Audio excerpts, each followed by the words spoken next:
Pour l'instant, c'est compliqué. En fait, on vit avec un contrat qui a été passé il y a 11 ans, hein, avec le Mans Stadium ici, avec un club qui à l'époque était en pro, était en Ligue 1, Ligue 2, et puis qui est descendu en DH.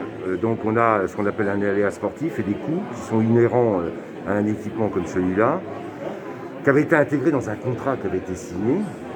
Et là, on est obligé de toujours remettre à niveau les équipements de ce stade pour éviter que ça se dégrade. C'est ce qui va être fait avec beaucoup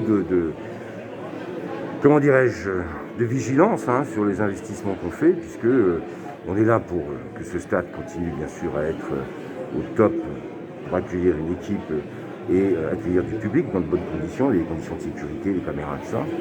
Puis en même temps, on essaye de faire en sorte, et c'est pour ça que ces investissements se font maintenant, parce qu'on les avait repoussés depuis à peu près 4 ans. Alors cet avenant-là, il est sur la question du stade et sur l'entretien du stade. Donc, ça n'a rien à voir avec la question de l'équilibre à trouver avec 3 grandes parties, un club, la ville et l'exploitant Le Mans Stadium.